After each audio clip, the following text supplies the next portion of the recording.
Good afternoon, Year 6. We are reading from page 19 of Wonder today. To really concentrate now when I say it. So, our chapter is called Jack, Will, Julian and Charlotte. So if you remember, August has gone to the new school and he met Mr. Tushman outside and he's going for a walk around and he's a bit upset with Mum, isn't he? He's a bit cross with Mum because he didn't realise that he was actually going to meet some children today, so he hadn't quite prepared himself. Can anybody remember who he did meet? Who did he meet at school who had a shiny smile? Not quite. Mrs.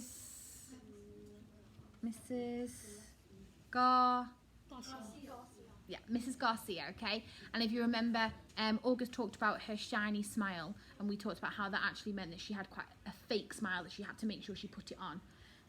Okay, so Jack, Will, Julian and Charlotte. We followed Mr. Tushman into a small room across from Miss Garcia's desk. He was talking as he closed the door to his office and sat down behind his big desk. Though I wasn't really paying much attention to what he was saying, I was looking around at all the things on his desk. Cool stuff, like a globe that floated in the air, and a Rubik's type cube made with little mirrors. I liked his office a lot. I liked that there were all these neat little drawings and paintings by students on the walls, framed like they were really important. Mum sat down in a chair in front of Mr. Tushman's desk, and even though there was another chair right next to hers, I decided to stand beside her. "Why do you have your own room and Miss G doesn't?" I said. "You mean, why do I have an office?" said Mr. Tushman. "You said she runs the place," I said. "Oh, well, I was kind of kidding. Mrs. G is my assistant." What was he doing when he said that Mrs. G ran the place? What was he doing? What was he saying? He was being sarcastic, really. He was making a joke, wasn't he? He was joking that basically the place wouldn't run without Miss Garcia, that Mr. Tushman wouldn't be able to run the school without her because she's so kind of important. She does so much. He probably could if she left, he'd be fine, wouldn't he? But he was just saying that how important she was. And August hasn't really understood that sarcasm, has he? Why would August not understand the sarcasm? What are we learning more and more about August? That he's what? Yeah, that he was homeschooled. That he's immature. Brilliant. So the fact that he doesn't understand sarcasm shows that he's immature. Children, very young children, tend to not understand sarcasm. It's something that you tend to understand as you get older. "You mean, why do I have an office?" asked Mr. Tushman. "Well, you said she ran the place," I said. "Oh, well, I was kidding. Mrs. G is my assistant. Mr. Tushman is the director of the middle school," Mum explained. "Do they call you Mr. T?" I asked, which made him smile. "Do you know who Mr. T is?" he answered. "I pity the fool," he said in a funny, tough voice, like he was imitating someone. I had no idea what he was talking about. "Anyway, no," said Mr. Tushman, shaking his head. "No one calls me Mr. T. Does anybody in here know who Mr. T is? You're probably a bit young. Though I have a feeling I'm called a lot of other things that I don't know about. Let's face it, a name like mine is not going to be easy to live with. You know what I mean?" Here I have to admit I totally laughed because I knew exactly what he meant. My mum and dad had a teacher called Miss Butt, he said. I said, "Okay," said Mum, but Mr. Tushman laughed. "Now that's bad," said Mr. Tushman, shaking his head. "I guess I shouldn't complain. Hey, so listen, August, here's what I thought we could do today." "Is that a pumpkin?" I said, pointing to a framed painting behind Mr. Tushman's desk. "Uggy, sweetie, don't interrupt," said Mum. "You like it?" said Mr. Tushman, turning around and looking at the painting. "I do too. And I thought it was a pumpkin too, until the student who gave it to me explained that it was actually not a pumpkin. It is, are you ready for this? A portrait of me. Now, August, I ask you, do I really look that much like a pumpkin?" "No," I answered, though I was thinking yes. Something about the way his cheeks puffed out when he smiled made him look like a jack-o'-the-lantern. Just as I thought that, it occurred to me how funny that was. Cheeks, Mr. Tushman, and I started laughing a little. I shook my head and covered my mouth with my hand. Mr. Tushman smiled like he could read my mind. I was about to say something else, but then all of a sudden I heard other voices outside the office. Kids' voices. I'm not exaggerating when I say this, but my heart literally started beating like I just ran the longest race in the world. The laughter I had inside just poured out of me. The thing is, when I was little, I never minded meeting new kids, because all the kids I met were really were really little too. That's cool. What's cool about really little kids is that they don't say stuff to hurt your feelings, even though sometimes they do say stuff that hurt your feelings, but they don't actually know what they're saying. Big kids, though, they know what they're saying, and that is definitely not fun for me. One of the reasons I grew my hair long last year was that I like how my bangs cover my eyes. It helps me block out the things I don't want to see. Who can remember what bangs are? So, Miss Lee? There's long parts at the back. Not quite. Oh, fringe. It's your fringe, brilliant. So it's like a fringe around the front. So he's grown his fringe really long so that he can hide behind his hair. So when he kind of puts his head down, he's hidden away and people can't see him. Sorry, just trying to find where I'm up to. One of the reasons I grew my hair long last year was that I like how my bangs cover my eyes. It helps me block out the things I don't want to see. Miss Garcia knocked on the door and poked her head inside. "They're here, Mr. Tushman," she said. "Who's here?" I said. "Thanks," said Mr. Tushman to Miss Garcia. "August, I thought it would be a good idea for you to meet some students who you'll be in homeroom with this year. I figured they could take you around the school a bit, show you the lay of the land, so to speak." "I don't want to meet anyone," I said to Mum. Mr. Tushman was suddenly right in front of me, his hands on my shoulders. He leaned down and said very softly in my ear, "It'll be okay, August. These are nice kids, I promise." "You're right, you're going to be okay, Uggy," Mum whispered with all her might. Before she could say anything else, Mr. Tushman opened the door to his office. "Come on in, kids," he said, and in walked 2 boys and a girl. None of them looked over at me or Mum. They stood by the door looking straight at Mr. Tushman like their lives depended on it. "Thanks so much for coming, guys, especially since school doesn't start until next month," said Mr. Tushman. "Have you had a good summer?" All of them nodded, but no one said anything. Great, said Mr. Tushman. "So, guys, I want you to meet August. He's going to be a new student here this year. August, these guys have been students at Beecher Prep since kindergarten, though of course they were in the lower school building, but they know all the ins and outs of the middle school programme. And since you're all in the same homeroom, I thought it'd be nice if you could get to know each other a little before school started. Okay? So kids, this is August. August, this is Jack Will." Jack Will looked at me and put out his hand. When I shook it, he kind of half smiled and said, "Hey," and looked down really fast. "This is Julian," said Mr. Tushman. "Hey," said Julian, and did the same exact thing as Jack Will. Took my hand, forced a smile, looked down fast. "And Charlotte," said Mr. Tushman. Charlotte had the blondest hair I'd ever seen. She didn't shake my hand, but she gave me a quick wave and a smile. "Hi, August. Nice to meet you," she said. "Hi," I said, looking down. She was wearing bright green Crocs. "So," said Mr. Tushman, putting his hands together in a kind of slow clap, "what I thought you guys could do is take August on a little tour of the school. Maybe you could start at the 3rd floor. That's where your homeroom class is going to be. Room 301. I think Miss G is room 301, Mrs. Garcia called out from the other room. "Room 301, Mr. Tushman nodded. "And then you can show August the science labs and the computer room. Then work your way down to the library and the performance arts space on the 2nd floor. Take him to the cafeteria, of course." "Should we take him to the music room?" asked Julian. "Good idea, yes. August, do you play any instruments?" "No," I said. It wasn't my favourite subject on an account of the fact that I didn't really have ears. "Well, I do, but they don't exactly look like normal ears." "Well, you may enjoy seeing the music room anyway," said Mr. Tushman. "We have a very nice selection of percussion instruments." "August, you've been wanting to learn how to play the drums," Mum said, trying to get me to look at her, but my eyes were covered by my bangs as I stared at a piece of old gum that was stuck at the bottom of Mr. Tushman's desk. "Great. Okay, why don't you guys get going?" said Mr. Tushman. "Just be back here in, half an hour, okay?" I think Mum nodded. "So, is that okay with you, August?" he asked. I didn't answer. "Is that okay, August?" Mum repeated. I looked at her now. I wanted her to see how mad I was at her, but then I saw her face and just nodded. She seemed more scared than I was. The other kids had started out the door, so I followed them. "See you soon," said Mum. Her voice sounded a little higher than normal. I didn't answer her. Why would Mum's voice be a little bit higher than normal? What does that show that Mum is feeling? Yeah, she's scared, isn't she? She's anxious for August. It's the first time he's ever been in school, he's ever been with new kids. So she's scared and she's anxious. She's trying to act really cool, isn't she? And kind of calm so that August kind of feels that. But actually, she's not. She's terrified, isn't she? August is her baby and he's in, like we talked about, the lamb to the slaughter. He's gone somewhere that he doesn't understand, that he doesn't know how to act. The grand tour. Jack, Will, Julian, Charlotte and I went down to a big hallway, down some wide stairs. No one said a word as we walked up to the 3rd floor. When we got to the top of the stairs, we went down a little hallway full of lots of doors. Julian opened the door marked 301. "This is a homeroom," he said, standing in front of the half-open door. "We have Miss Patesso. They say she's okay, at least for homeroom. I heard she's really strict if you get her for maths, though." "That's not true," said Charlotte. "My sister had her last year, and she's totally nice." "Not what I heard," answered Julian, "but whatever." He closed the door and continued walking down the hallway.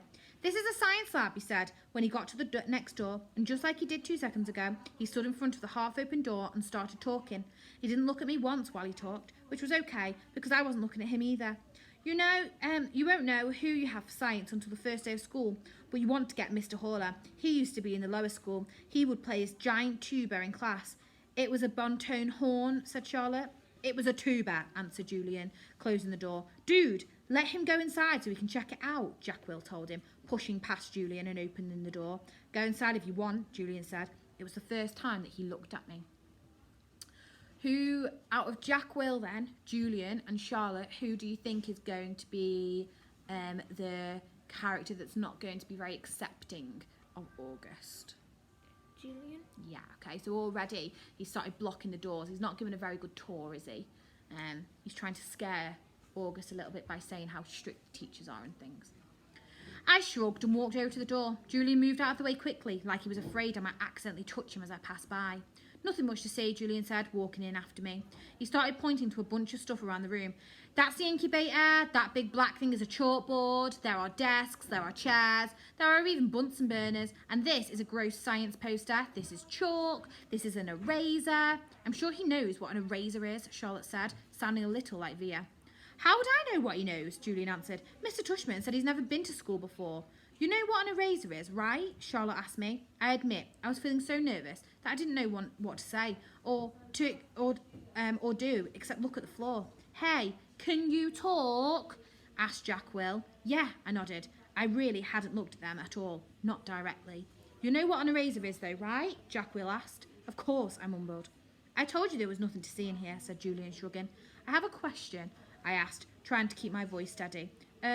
What exactly is homeroom? Is that like a subject? No, that's your group, explained Charlotte, ignoring Julian's smirk. It's like where you go when you get to school in the morning, and your homeroom teacher makes attendance and stuff like that. In a way, it's your main class, even though it's not really a class. I mean, it's a class, but I think you get it, Charlotte, said Jack Will. Do you get it? Charlotte asked me. Yeah, I nodded at her. Okay, let's get out of here, said Jack Will, walking away. Wait, Jack, we're supposed to be answering questions, said Charlotte. Jack Will rolled his eyes a little as he turned around. Do you have any more questions, he asked. No, I answered. Oh, well, actually, yes. Is your name Jack, or is it Jack Will? Jack is my first name, and Will is my last name. Oh, because Mr. Tushman introduced you as Jack Will, so I just thought, you thought his name was Jack Will? Laughed Julian. Yeah, some people call me by my first and last name, Jack said, shrugging. I don't know why. Anyway, can we go now? Let's go to the performance space next, said Charlotte, leading the way out of the science room. It's very cool. You'll like it, August. Charlotte basically didn't stop talking as we headed down to the second floor. She was describing the play that they had on last year, which was Oliver. She played Oliver, even though she's a girl. As she said this, she pushed open the double doors to a huge auditorium. At the other side of the room was a stage. Charlotte started skipping towards the stage. Julian ran after her and then turned around halfway down the aisle. Come on, he said loudly, waving for me to follow him, which I did. There were like hundreds of people in the audience that night, said Charlotte, and it took me a second to realise she was still talking about Oliver. It was so nervous. I had so many lines and I had all these songs to sing. It was so hard. Although she was talking to me, she really didn't look at me that much. On opening night, my parents were all the way in the back of the auditorium, like where Jack is right now. But when the lights are off, you can't really see that far back. So I was like, where are my parents? Where are my parents? And then Mr. Rensick, our theatre arts tutor from last year, he said, Charlotte, stop being such a diva. And I was like, okay. And then I spotted my parents and I was totally fine. I didn't forget a single line. While she was talking, I noticed Julian staring at me out the corner of his eye. This is something I see people do a lot with me. They think I don't know they're staring, but I can tell from the way their heads are tilted. I turned around to see where Jack had gone to. He had stayed at the back of the auditorium like he was bored. We put on a play every year, said Charlotte. I don't think he's going to want to be in the school play, Charlotte, said Julian sarcastically. He can be in a play without actually being in the play, Charlotte answered, looking at me. You can do the lights, you could paint the backdrops. Oh yeah, whippy, said Julian, twining his fingers in the air. But you don't have to take the theatre arts elective if you don't want to. There's dance, or chorus, or band. There's leadership. Only dorks take leadership, Julian interrupted. Julian, you're being so obnoxious, said Charlotte, which made Julian laugh. I'm taking the science elective, I said. Cool, said Charlotte. Julian looked directly at me. The science elective is supposedly the hardest elective of all, he said. No offence, but if you've never, ever been in school before, why do you think you're suddenly going to be smart enough to take the science elective? I mean, have you ever even studied science before? Like real science? Like not the kind that you do in kits? Yeah, I nodded. He was homeschooled, Julian, said Charlotte. So teachers came to his house asked Julian, looking puzzled. No, his mother taught him, answered Charlotte. Is she a teacher? Julian asked. Is your mother a teacher? Charlotte asked me. No, I said. So she's not a real teacher, said Julian, as if this proved the point. That's what I mean. How can someone who's not a real teacher actually teach science? I'm sure you'll be fine, said Charlotte, looking at me. Let's just go to the library now, Jack called out, sounding really bored. Why is your hair so long? Julian said to me. He sounded like he was annoyed. I didn't know what to say, so I just shrugged. Can I ask you a question? He asked. I shrugged again. Didn't you just ask me a question? What's the deal with your face? I mean, were you in a fire or something? Julian, that's so rude, said Charlotte. I'm not being rude, said Julian. I'm just asking a question. Mr. Tushman said we should ask questions if we wanted to. Not rude questions like that, said Charlotte. Besides, he was born like that. That's what Mr. Tushman said. You just weren't listening. I was so listening, said Julian. I just thought maybe he was in a fire too. Geez, Julian, said Jack. Just shut up. You shut up, Julian yelled. Come on, August, said Jack. Let's just go to the library already. I walked towards Jack and followed him out of the auditorium. He held the double doors open for me as I passed by. He looked at me right in the face, kind of daring me to look back at him, which I did. Then I actually smiled. I don't know.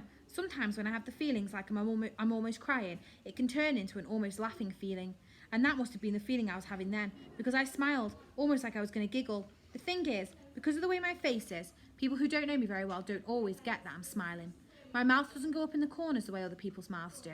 It just goes straight across my face. But somehow Jack Will got that I smiled at him, and he smiled back. Julian's a jerk, he whispered, before Julian and Charlotte reached us. But dude, you're going to have to talk. He said this seriously, like he was trying to help me. I nodded as Julian and Charlotte caught up to us. We were all quiet for a second, all of us just kind of nodding, looking at the floor. Then I looked up at Julian. The word supposedly, by the way, I said. What are you talking about? You said supposedly before, I said. I did not. Yeah, you did, Charlotte nodded. You said the science elective is supposedly really hard. I heard you. I absolutely did not, he insisted. Whatever, said Jack. Let's just go. Yeah, let's go, agreed Charlotte, following Jack down the stairs to the next floor. I started to follow her, but Julian cut me right up in front of me, which actually made me stumble backwards. Oops, sorry about that, said Julian, but I could tell by the way he looked at me that he wasn't really sorry at all. Okay, so August has tried to stand up for himself there, hasn't he? And to show that actually he is quite intelligent and he knows what he's talking about. And he's tried to stand up to Julian, who's been a bit of a bully. Right, we'll read a couple more chapters and then we'll get on, okay? Mum and Mr. Tushman were talking when we got back to the office. Miss Garcia was the first to see us come back, and she started smiling her shiny smile as we walked in. So, August, what do you think? Do you like what you saw? She said. Yeah, I nodded, looking over at Mum. Jack, Julian and Charlotte were standing by the door, not sure where to go or if they still needed. I wondered what else they'd been told about me before they'd met me. Did you see the baby chick? Mum asked me. As I shook my head, Julian said, are you talking about the baby chicks in science? Those got donated to a farm at the end of every school year. Oh, said Mum, disappointed. But they hatch new ones in every year in science, Julian added, so August will be able to see them again in the spring. Oh, good, said Mum, eyeing me. They were so cute, August. I wish you wouldn't talk to me like I was a baby in front of other people. So, August, said Mr. Tushman, did the guys show you around enough, or do you want me to see more? I realised I forgot to ask them to show you the gym. We did anyway, Mr. Tushman, said Julian. Excellent, said Mr. Tushman. And I told him about the school play and some of the electives, said Charlotte. Oh no, she said suddenly. I forgot to show him the art room. That's okay, said Mr. Tushman. But we could show it to him now, Charlotte offered. Don't we have to pick Via up soon? I said to Mum. That was our signal for me telling Mum I really wanted to leave.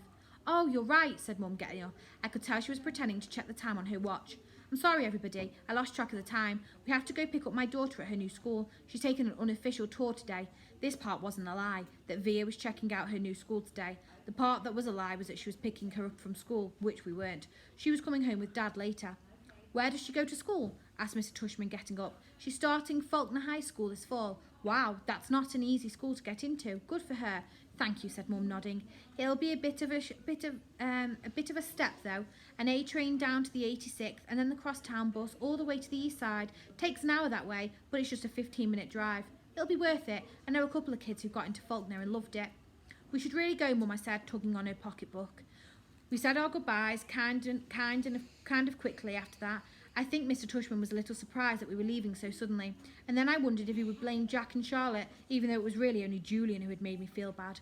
Everyone was really nice, I made sure to tell Mr. Tushman before we left. I look forward to having you as a student, said Mr. Tushman, patting my back. Bye, I said to Jack and Charlotte and Julian, but I didn't look at them, or look up at all, until I had left the building. As soon as we walked at least half a block from school, Mum said, "So, how'd it go? Did you like it?" "Not yet, Mum. When we get home," I said. The moment we got inside the house, I ran to my room and threw myself onto my bed. I could tell Mum didn't know what was up, and I guess I really didn't either. I felt very sad and a tiny bit happy at the exact same time, kind of like crying, feeling all over again. My dog, Daisy, followed me into the room, jumped up on the bed and started licking all over my face. "Who's a good girlie?" I said in my dad voice. "Who's a good girlie?" Is everything okay, sweetness?" Mum said. She wanted to sit down beside me, but Daisy was hogging the bed. "Excuse me, Daisy." She sat down, nudging Daisy over. "Were those kids not nice to you, Oggy?" "Oh, no," I said, only half lying. "They were okay." "But were they nice? Mr. Tushman went out of his way to tell me what sweet kids they were."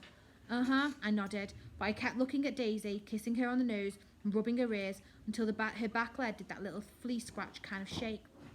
"That boy Julian seemed especially nice," Mum said. "Oh no, he was the least nice. I liked Jack though, he was nice. I thought his name was Jack Will, but it's just Jack.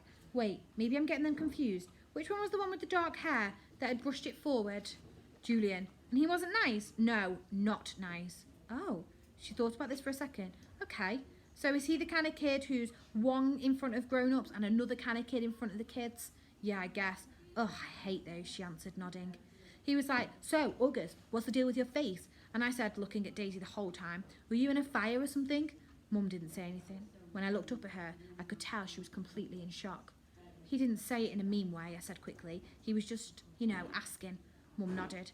"But I really like Jack. He was like, 'Shut up, Julian.' And Charlotte was like, 'Yeah, you're rude, Julian.'"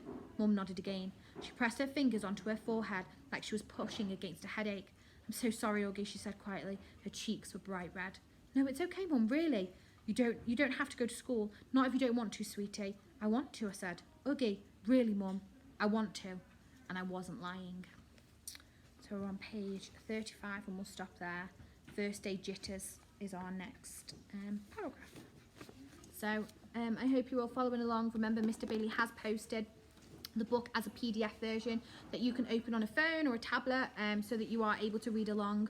Just keep reading, you don't need to stop. It is linked to the reading lessons, but it doesn't matter if you read ahead. So if you want to read a little bit every day, that is absolutely fine. Or you can obviously follow along on our videos. Do you guys want to say goodbye? Bye. See you soon.